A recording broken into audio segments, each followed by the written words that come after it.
الحمدللہ وحدہ والصلاۃ والسلام علی من لا نبی بعد۔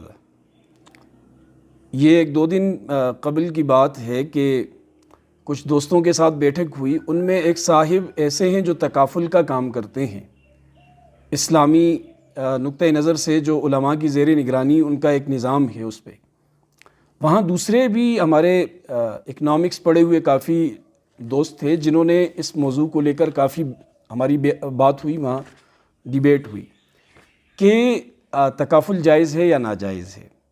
تو جو بینکوں سے تعلق رکھنے والے لوگ تھے انہوں نے کہا انشورنس ناجائز ہے تو تکافل بھی ناجائز ہے، اور دوسرا جو بندہ تکافل کر رہے ہیں یا کرواتے ہیں اس شعبے سے وابستہ ہیں، انہوں نے کہا تکافل جائز ہے، اور اس کی بہت ساری باتیں بھی کی۔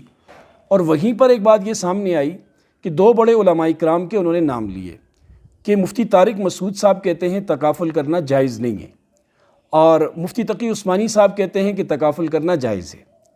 تو مجھے کہا مفتی صاحب آپ رائے دیں کہ آپ اس بارے میں آپ کا نظریہ کیا ہے، آپ کی رائے کیا ہے۔ دیکھیں، تکافل کرنا اور انشورنس کرنا یہ دو الگ الگ چیزیں ہیں۔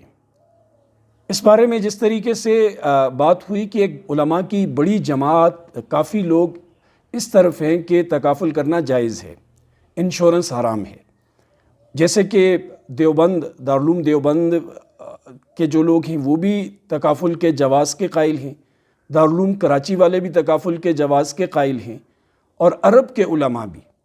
لیکن بنوری ٹاؤن اور جامعۃ الرشید والوں کا موقف اس بارے میں تکافل کے عدم جواز کا ہے۔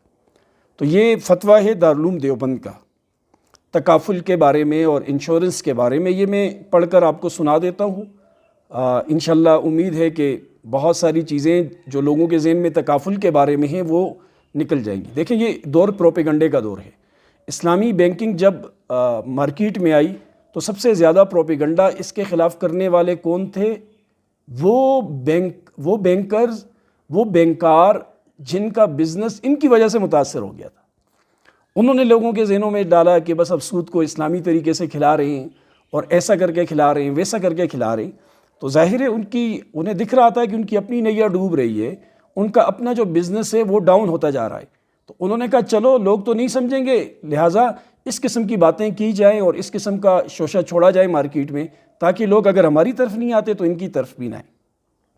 تو یہ ان سے پوچھا گیا تھا کہ تکافل اور انشورنس میں کیا فرق ہے۔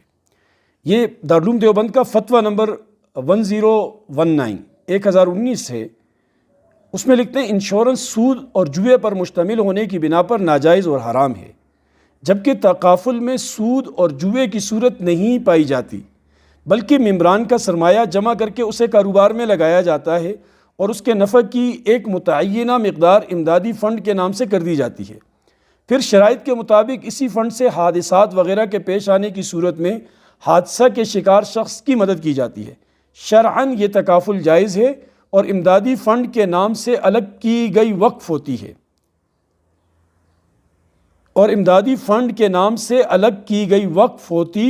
اور دینے والوں کا تبرع ہوتا ہے۔ اسی لیے کہا جاتا ہے کہ اس کی بنیاد وقف اور تبرع ہوتا ہے۔ اب آپ کی مرضی ہے، آپ جس کی رائے پر عمل کریں۔ دونوں طرف بڑے لوگ ہیں، تو جیسے وہ ایک مفتی صاحب کہتے ہیں نا کہ اصل چیز تو وہ اطاعت ہے کہ کون اللہ کی بات مانتا ہے۔ تو دونوں صورتوں میں اگر آپ اپنے مذہب کو سامنے رکھ کر کریں گے تو اگر آپ جواز کے قائل ہیں اور ان علماء کی پیروی کرتے ہیں تو پھر بھی ٹھیک ہے، اور اگر آپ عدم جواز کے قائل ہیں اور ان علماء کی پیروی کرتے ہیں تو پھر بھی آپ کے لیے راستہ ہے۔ اللہ ہمیں سیدھی راہ دکھانے کی توفیق نصیب فرمائے۔